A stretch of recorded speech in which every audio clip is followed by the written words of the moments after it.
name is Chloe Vaughn, and I will be informing you on how to brand yourself for the entertainment industry. Beyonce, Google, and McDonald's have one thing in common, and that's that they're a brand. If no matter if you're a music superstar, serving burgers, or you're a search engine, you have to brand yourself or no one will know who you are. Branding consists of these few steps: knowing why, knowing who, staying consistent, and always changing.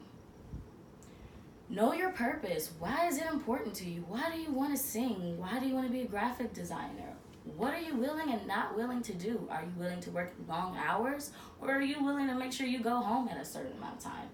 You have to define yourself. If your audience does not know who you are or know what you stand for, they won't know what to follow, and they'll lose their interest. You're unique, so you have to sell it. You have to sell what's so special about you, and you must connect with your audience so that they feel something special about you too. Finding your niche. Find people who think like you. You're an asset, so you have to sell it.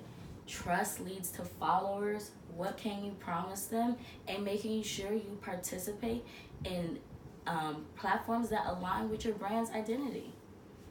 I want to walk like you, want to talk like you. If your followers don't want to do their hair like you, don't want to dress like you, want to be like you have no followers, you have no brand. And those are the most important things to a brand. Great minds think alike. You want to think like you're the person you're looking up to.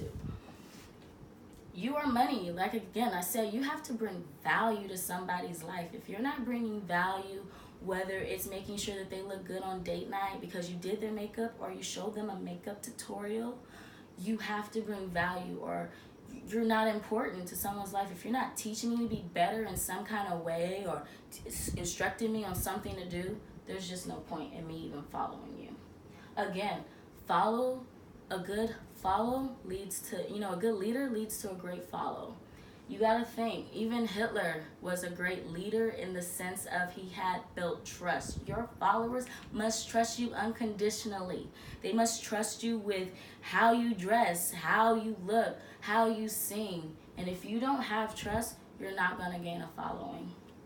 Promise them. You have to promise them something. Whether it's you're always gonna create music that's gonna express how they feel, or you're gonna make sure that they get something, you have to promise them, like a phone, for instance, knowing you can make that call to mom.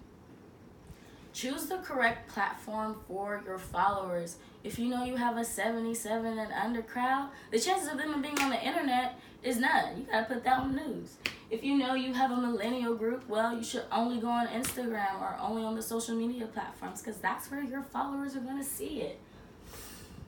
Being consistent, staying active. People will forget you, and you have to keep them entertained, and always make sure that your brand's tone and personality stays consistent. Look at the Kardashians, for example. You went through their journey, which is why they're consistently on Instagram, consistently on your TV, and you follow them from when they were nobodies to mega millionaires and billionaires.